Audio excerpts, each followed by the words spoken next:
आषाढी एकादशीच्या पावन पर्वानिमित्त शिरपूर तालुक्यातील प्रतिपंढरपूर म्हणून प्रसिद्ध असलेल्या बाळदे तसेच श्री क्षेत्र निमझरी येथील श्री विठ्ठल रुक्मिणी मंदिरामध्ये हजारो भाविकांनी दर्शनासाठी मोठी गर्दी केली। चंद्रभागेच्या तीरी उभा मंदिरी तो पहा विटेवरी, विठ्ठल विठ्ठल जय हरी या नामघोषाने परिसर भक्तिमय झाला होता। प्रतिपंढरपूर बाळदे येथील श्री विठ्ठल मंदिरात महापूजेचा मान शिरपूर तालुक्याचे आमदार माननीय श्री काशीराम दादा पावरा यांना लाभला।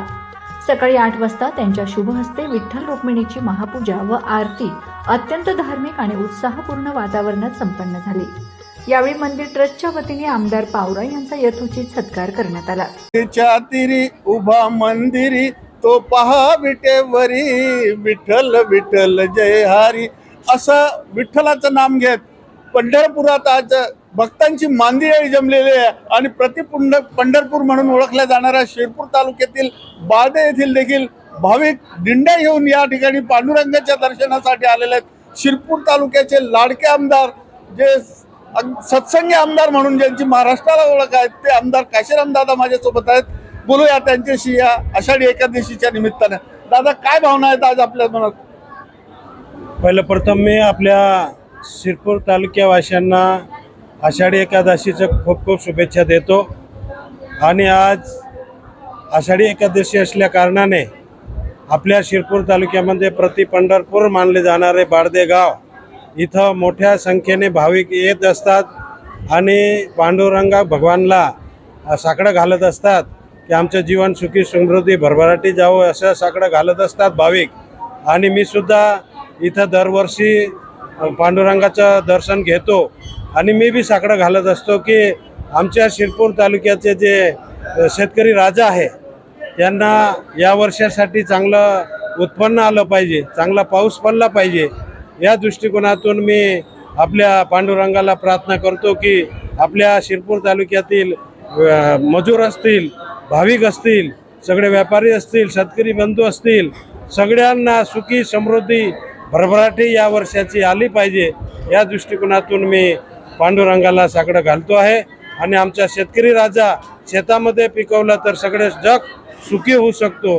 त्या दृष्टिकोनातून मी पांडुरंगाला साकडे घालतो की आमचा शिरपूर तालुका, आमचा महाराष्ट्र, आमचा देश हा सुखी राहिला पाहिजे। या दृष्टिकोनातून मी पांडुरंगाला साकडं घातलेलं आहे। निश्चितच दादा, आपण घातलेलं साकडं पंढरपुराच्या पांडुरंगाच्या चरणी अर्पण झालेलं आहे। कॅमेरा पर्सन सागर जाधवसह राजेंद्र जाधव, माझा खानदेश, शिरपूर। त्यानंतर सकाळी 9 वाजता श्री क्षेत्र निमझरी येथे विविध दिंड्यांसह आलेल्या भाविकांनी श्री विठ्ठलाचे दर्शन घेत हरिनामाच्या गजरात भक्तीचा आनंद लुटला। यावेळी आमदार काशीराम दादा पावरा यांनी श्री विठ्ठल रुक्मिणीच्या मूर्तींना पुष्पहार अर्पण करून दर्शन घेतले।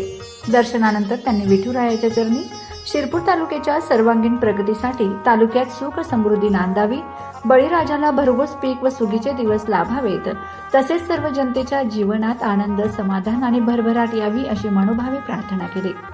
आषाढी एकादशीच्या निमित्ताने बाळदे व श्री क्षेत्र निमझरी येथे दिवसभर भाविकांची दर्शनासाठी मोठी गर्दी होत असून संपूर्ण परिसर विठ्ठल नामाच्या अखंड गजराने भक्तिमय वातावरणात न्हाऊन निघाला। विठ्ठल नामाची शाळा भरली, विठ्ठल नामाची शाळा भरली, शाळा शिकताना पानात हरली, विठ्ठल नामाची शाळा भरली। आज संपूर्ण महाराष्ट्रात अशीच परिस्थिती आहे। बाळकरी आपल्या लाडक्या विठुरायाला भेटीला दिंडीने जात आहे आणि शिरपूर तालुक्यातलाही वारकरी आज निमझरी येथील क्षेत्र निमझरी येथे आलेला आहे। त्याला प्रतिपंढरपूर म्हटलं जातं। त्या निमझरी क्षेत्राला विठुरायाच्या दर्शनासाठी आलेला आहे। आपण बघत आहोत या ठिकाणी कॅमेरा आपल्याला दिसत आहे की भाविक मोठ्या गर्दीने विठुरायाच्या दर्शनाला येतात। नुकताच शिरपूर तालुक्याचे आमदार काशीराम दादा पावरा यांनी विठुरायाचं दर्शन घेतलं आणि माझ्या तालुक्यातला शेतकरी, कष्टकरी, सगळं मजूर वर्ग हा सुखी राहू नये असं सांगण्यात घातलंय। कॅमेरा पर्सन सागर जाधव सह राजेंद्र जाधव, माझा खानदेश, निमझरी।